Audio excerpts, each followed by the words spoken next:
We got to Sarah Price's house around 11, and she wasn't there at the time, and we just went into the basement and were playing a game of Big Room. And when you say we, who do you refer to? Me, Lauren Price, and Chuck Bell. And who's Chuck Bell? He's one of my close friends. How old is he? He is 19 now.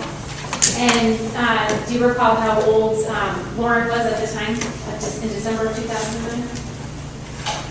If you remember. No, I don't remember. And you testified you went back to Lauren's house and you went to her basement? Yes. Is that correct? Yes, we went to the basement. Yeah.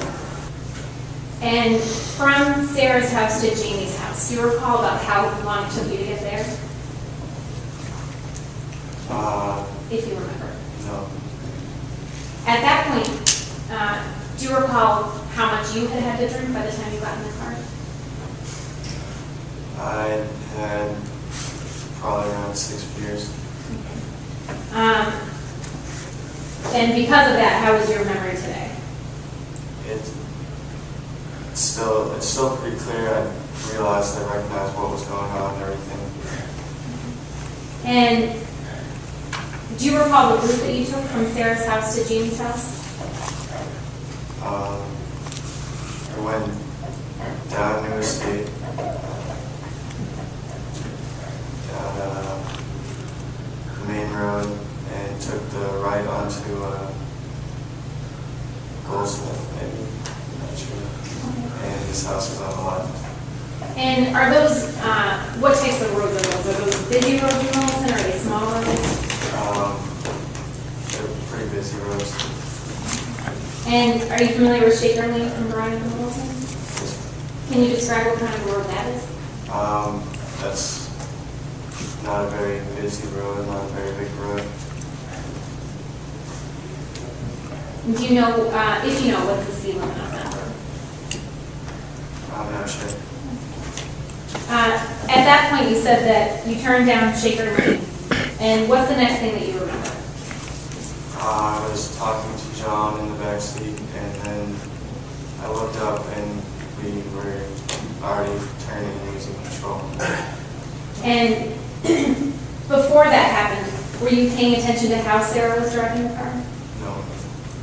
Are you able to remember how fast she was going on Shaker Lane? No. Were you able to tell, straight that,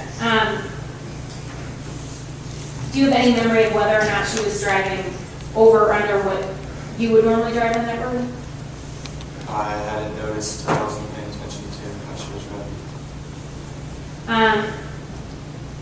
And at some point you said that you felt the car had lost control. Is that correct? Yes. What happened after the car lost control?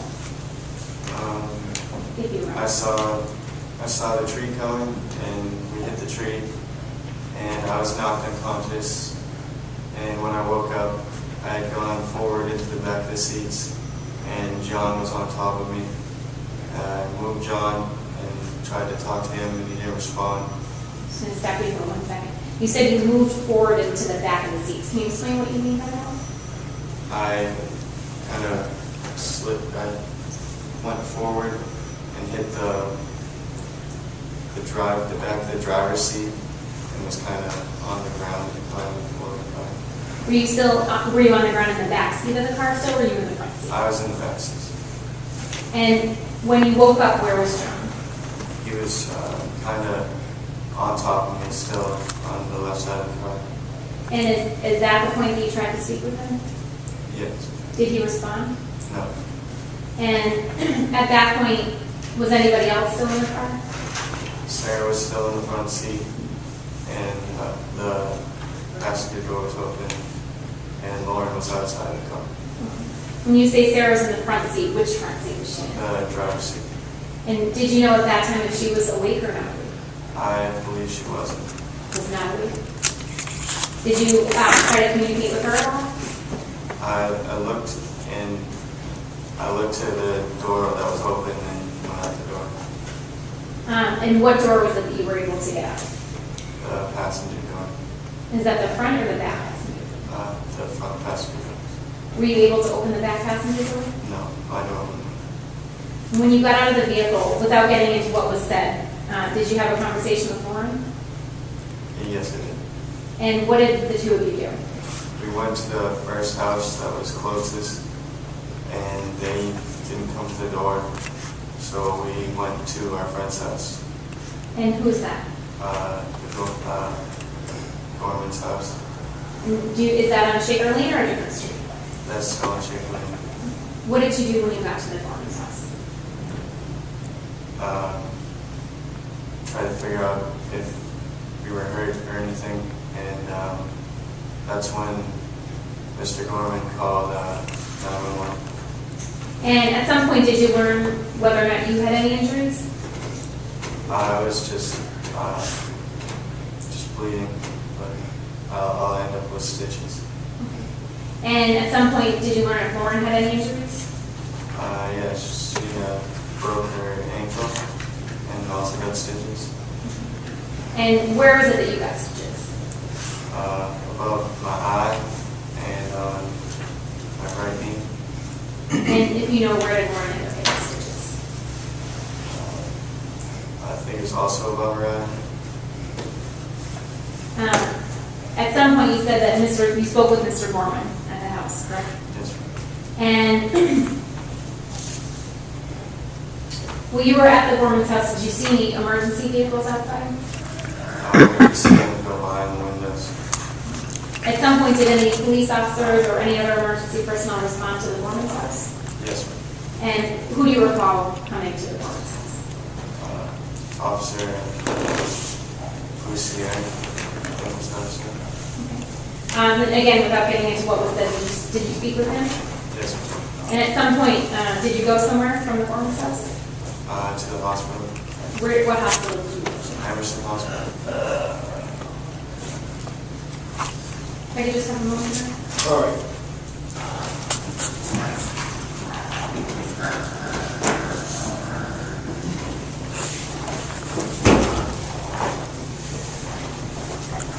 Good morning, Spencer.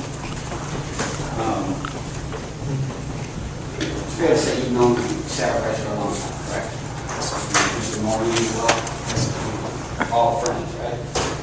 Have been for your whole life.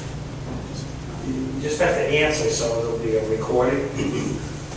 Yes, ma'am. Now, the night we're talking about is essentially December 30th of 2009, correct? Yes. The day before New Year's Eve. Yes. And if I understood your testimony, you arrived at Sarah Price's home at around 11 o'clock, correct? Yes. And you went there with her sister, Yes. who you were dating, Yes. and also a friend of yours as well, Chuck Bell. Yes. And Sarah wasn't there when you got there, was she? No, sir. And when you guys arrived there at 11, you were all playing beer pong, correct? Yes. And there were some other friends there as well. Yes. I'm going to mispronounce her last name, but Nicole. Nicole DeFleming. Who else was there at that point? It was me, Chuck Bell, Nicole DeFleming, Lauren Price, and Jamie might have been there at that time. I don't remember. And so you were all playing beer pong for some time before Sarah arrived, correct? Yes. And Lauren's younger than Sarah, obviously, as are you, right? Yes. And you were all playing this beer pong in the cellar of the home, Yes. and this went on for an hour or so. Yes. And at some point, Sarah arrived as well. Yes.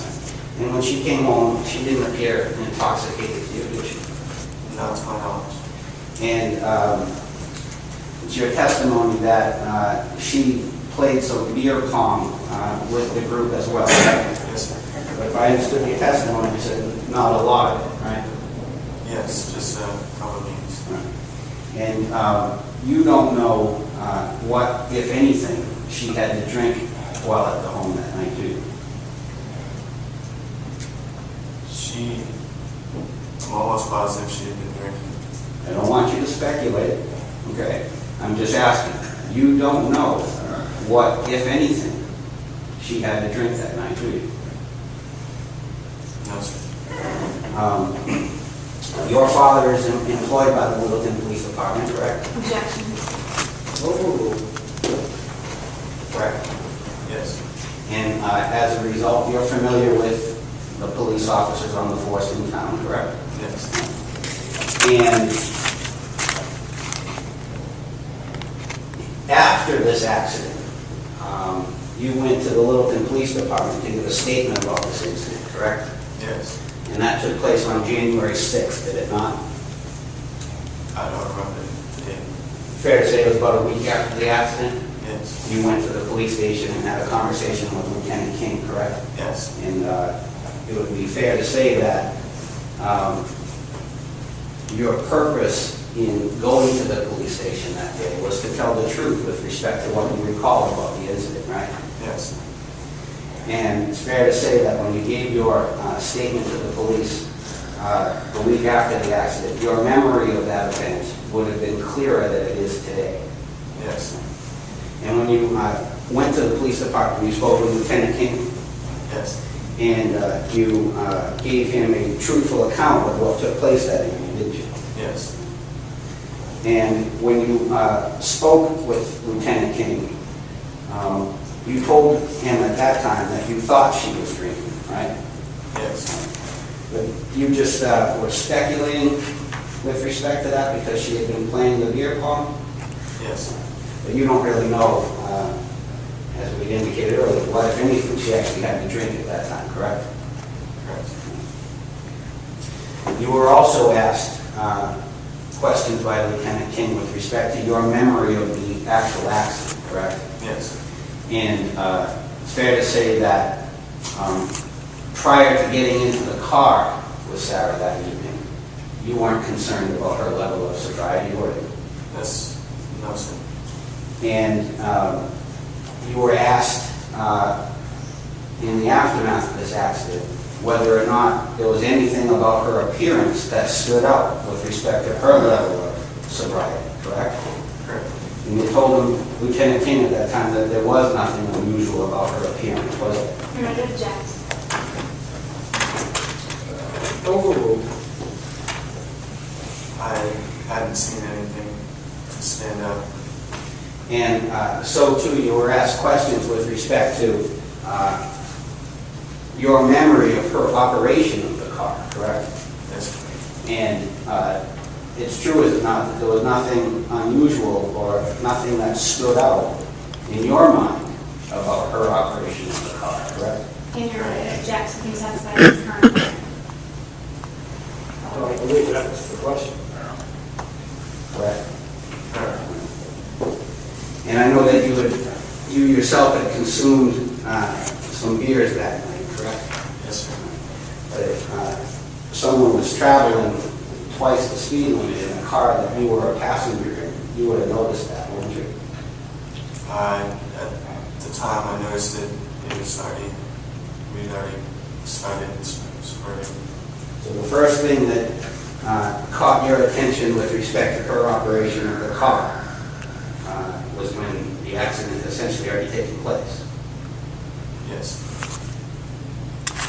Now, following the accident, you were, after the accident, you and Lauren Price went to a neighbor's home. Yes. And how far was that residence from the scene of the accident? I think it was 2 houses down. Could you give an estimate for me in terms of the distance?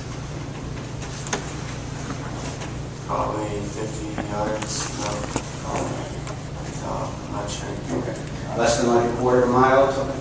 Yes. Could you from the accident scene? Could you see the home that you went to? Yes. And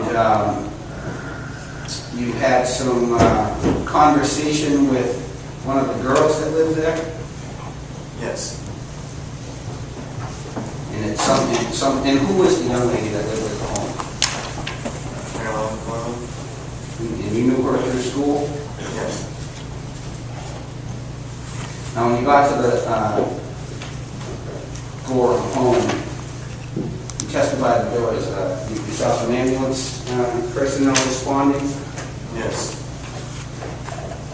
Do you know who called the police? Mr. Gorman?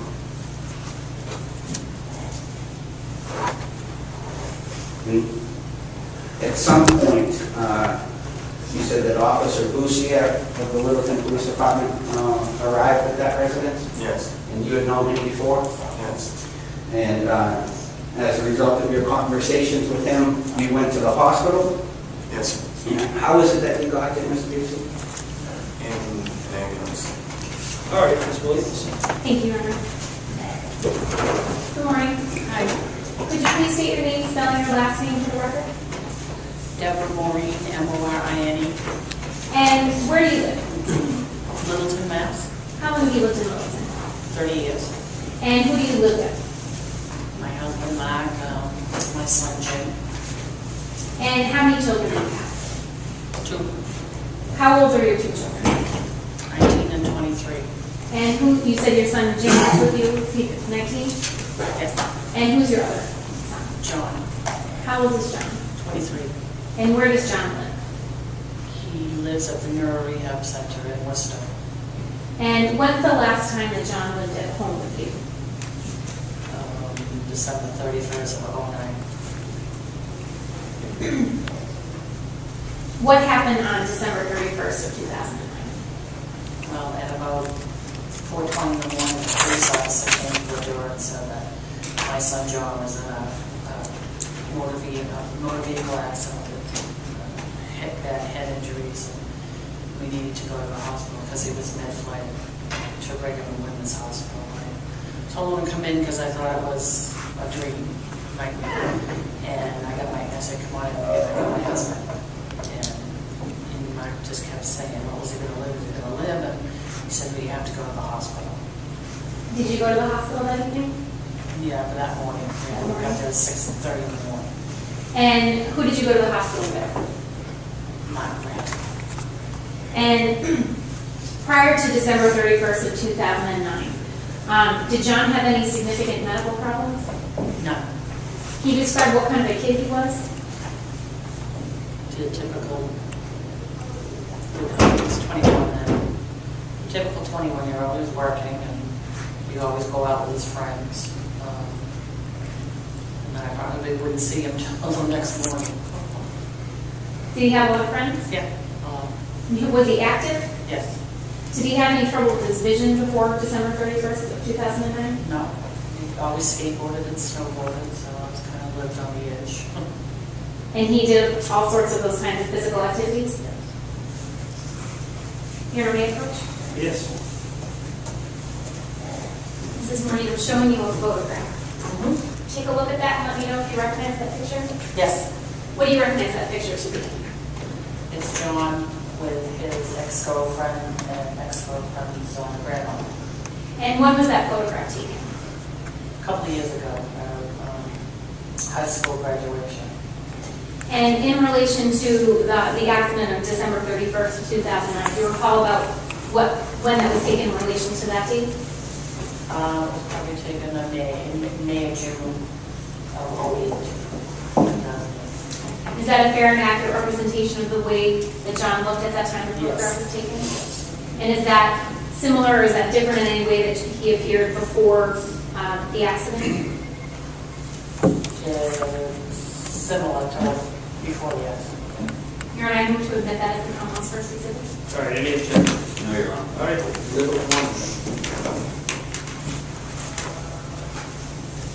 Your Honor, if I may publish that vision of these in the television. Using the what? The television and the... Okay.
And Mrs. Marine, on December 30th of 2009, before the police came to your home, do you recall if John had been home that evening or had he gone out? All right, if you finished publishing this to the jury, Yes. all right, we can just shut it off.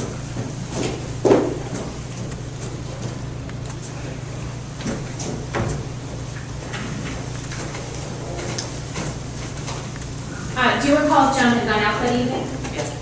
And strike that. When the officer came to your door that evening, were you awake or asleep? Sleep. And you testified already that your husband was home with you when you spoke with the officer, Yeah. correct? And when you responded to Boston, the Brigham and Women's Hospital, did you find John there? Yeah. Can you describe his condition at the time that you arrived at Brigham and Women's? We went to the emergency department, and John was lying on a stretcher with his, he had a cervical collar around his neck, a breathing tube in. His face was all swollen, black and blue, and he wasn't awake. And at that time, without getting into what was said, did you have a conversation with his doctors? Yes, we did. And at some point, did a priest come to John's bed? I don't remember. Yeah, I think he did. And what was the purpose of that? Well, you can ask another preliminary question too. Do you recall, you said you recall a priest coming to Yes. the ER? Were you still in the emergency room at that Yes. time? Yes. And without getting into what was said, did you have a conversation with that individual, the priest? Yes. And what, if anything, did he do at that time? Objection. Overruled. He said, Without getting into what was said, did he do anything? he just kind of talked and said, you know, Objection. Sustained. Just, did he stay with you for some period of time? yeah, not for long. And did he go and see John? Yes. At some point, was John transferred out of the emergency room? Yes. And did he go to a different hospital or did he stay at Brigham? No, he stayed at Brigham. How long was he at Brigham and Women's? He went up to the ICU until February 7th. And then when, at some point, was he transferred out of the ICU? Yes. And was that to another hospital or to Brigham? Still in Brigham? It was to a rehab in New Hampshire. And do you recall how long he was in the rehabilitation center in New Hampshire? Yeah, from February 2nd or 7th until July 2nd of that year. And do you recall 2010. of 2010? Yes. And what's the name of that facility? Crouching Mountain. And where did John go after he left Crouching Mountain? The Neuro Rehab Center in Worcester. And has he lived there since that time? Yes. Mrs. Marine, can you describe John's current functioning, what he's able to do, what he's not able to do? He can't see. He can't walk. He's talking a little bit. Mostly answering yes or no questions. He stands with help. He's eating pureed food. We have to feed him like a baby with the bibs and stuff. He has a tube in his stomach where they give him medicines. They hug and kiss.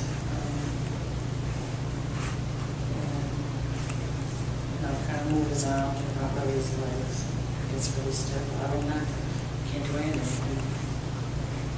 He pees in a bag and poops in his diapers.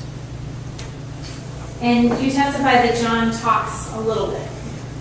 When did he start speaking after the crash? Around Easter, around April this year.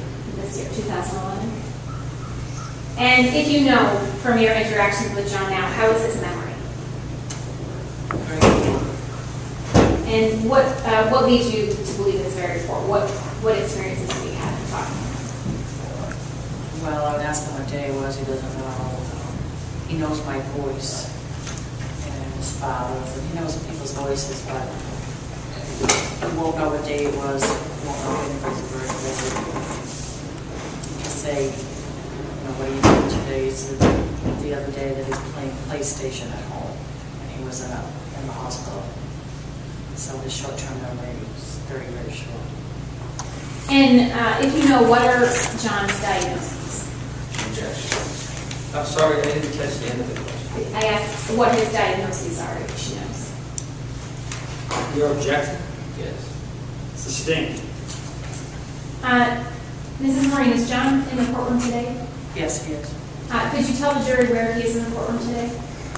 He's sitting over there in the wheelchair with a white shirt on with gray stripes. Thank you. And at this time, the Commonwealth would move to admit a portion of John Maureen's medical records.